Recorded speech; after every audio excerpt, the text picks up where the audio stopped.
Welcome to another episode of Solitaire Quest. I'm the Blood Knight of the Old Republic of Bloodganistan, and today I thought I'd switch things up.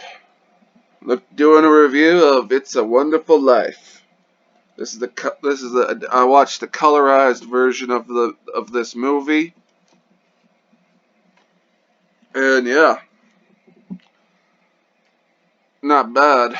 Not bad colorized version, I gotta say.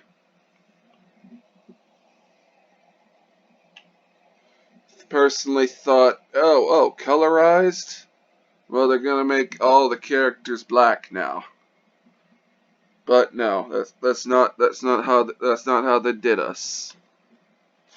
So yeah, bought this movie on DVD.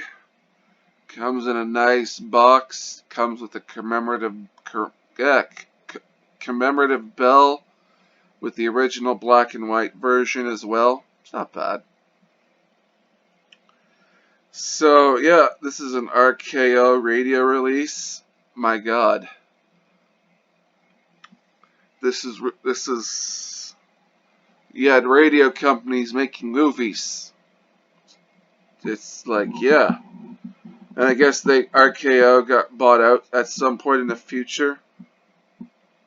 And yeah, we got pages being turned for the intro.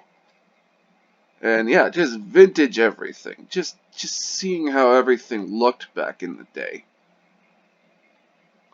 Like, I think that when I looked at the DVD, it said it was released in like 1946 or something like that.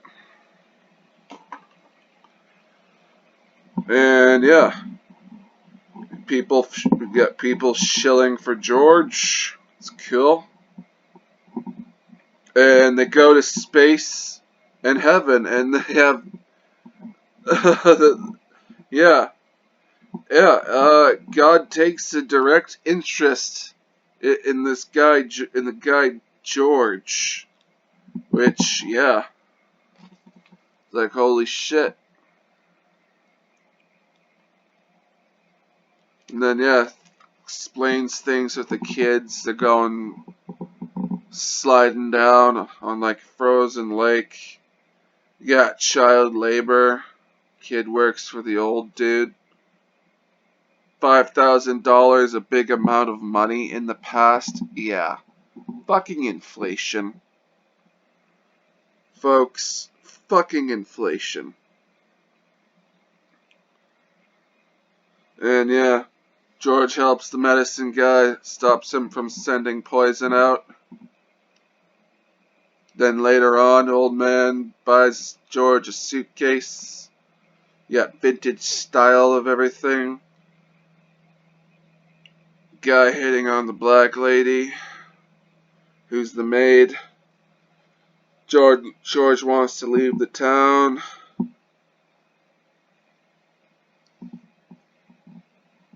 We got a black maid.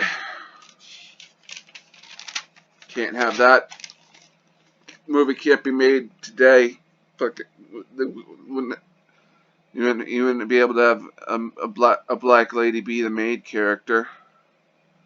I gotta say, yeah, the colorization of this movie is really good in comparison to the black and white. Like, I switched over to the black and white movie, and yeah, really fucking good. And this movie, yeah, it's going really good. Going into detail with characterization of George. We got vintage music in the high school. Oh, I should start playing some more Solitaire.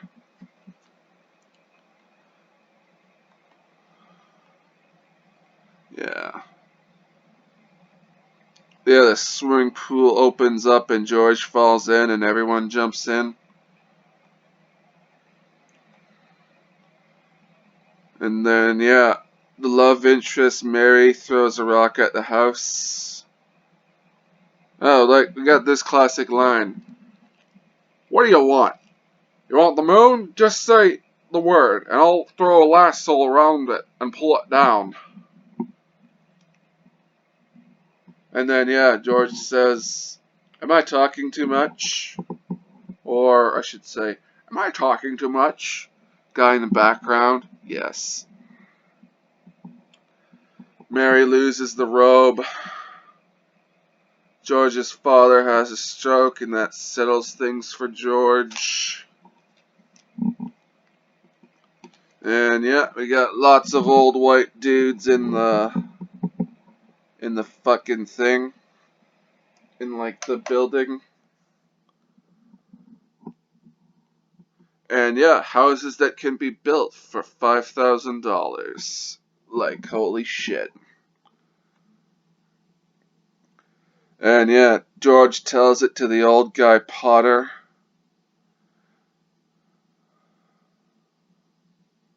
And I wrote down, yeah, a guy like George's brother can be a football player back in the day.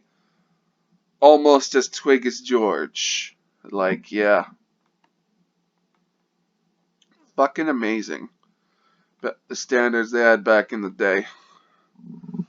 Like, if you wanted to play football, if you want to play football today, you gotta be jacked as shit. You gotta be beefy. But back in the day, people like this guy could be a fucking twig and play. And I'm surprised this movie hasn't been remade, to my knowledge. I'm surprised. And yeah, George gets jobs for the town when he talks to his friends. I like this line. And then he gets married to Mary. I like this line. Old woman says to the black maid, Annie, we're just two old maids now. And her response, you speak for yourself, Miss B. Oh my god. Oh, fucking crack. That cracked me up. Ugh.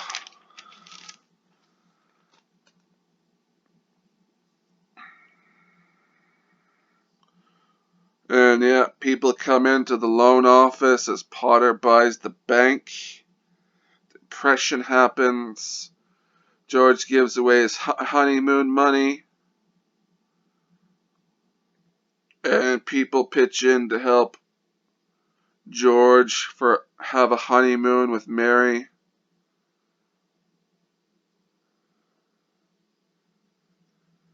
The cop and the guys and the cop and the I think it's the cabbie sing for him and Mary. And yeah, George is 28 and a successful business owner back in the day. Yeah, Potter offers $20,000 a year to George to work for him, and he turns it down. World War II happens. And then, yeah, we have the one guy, George's business partner, doesn't make the deposit to the bank.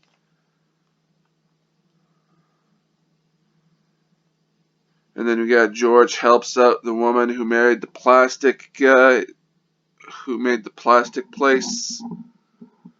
Oh, and George goes mad after he finds out about the money and breaks.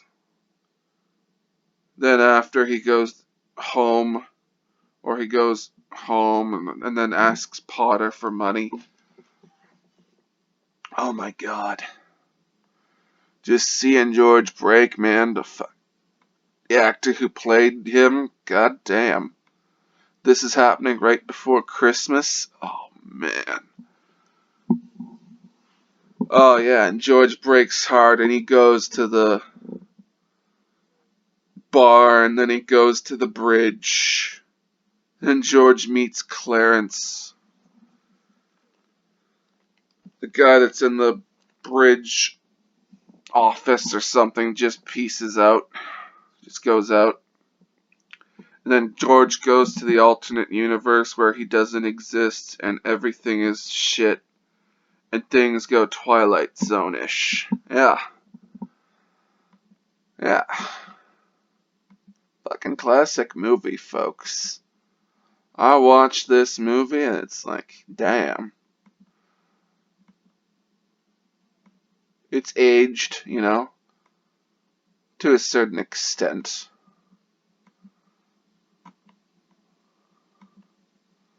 But yeah, it's actually optimistic and hopeful, unlike some of the shit that we get out today.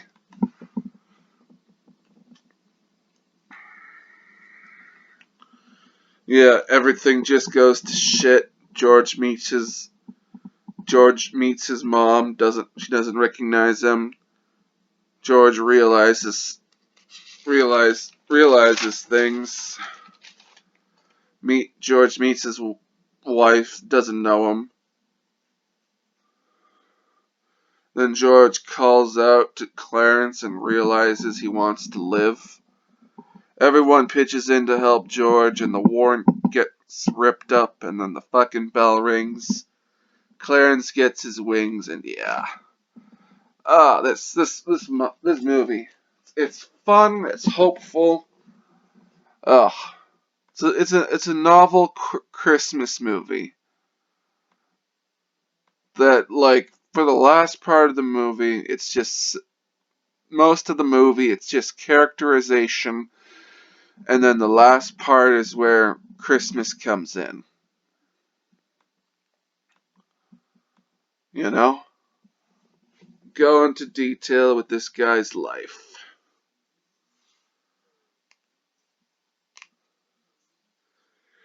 And then, yeah. It's a bold move doing that. Modern day movie, everything would be leading up to the entire movie would be just leading up to Christmas, then the deposit doesn't happen, and then you just see you just see George just fucking break. It would have been more gratuitous, lot less tasteful. Instead of just going to a bar, maybe like George would go to a fucking strip club or something. I don't know. I can tell people there would be people who out there who wouldn't do this movie who would remake this movie without any bit of without tact at all. Maybe they would cut out the God angle and just make it like they'd have very little characterization. You'd have very little. You'd only have Clarence or something or someone come in, probably be recast as a chick. Would it be woke? I don't know. I'm not sure. I know a place. I know where it would be. I know where this movie would get shot. I know where this movie would get shot. A lot of Hallmark movies get shot in this place. But yeah.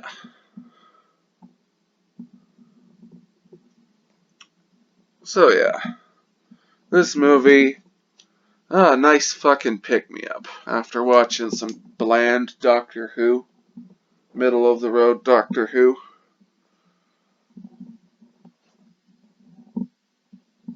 Heck, even after watching Star Trek Discovery, I'm going as far back as that. This movie is nice, it's fun, it's a, it's a nice burn going through. It's a slow burn getting through till it gets to the good stuff, and yeah. So yeah, I'm the Blood Knight of the Old Republic of Bloodganistan. Like, share, and subscribe. Stay frosty, stay sexy, San Diego. Get your chosen one where you can. I'm a spaceman. Peace out.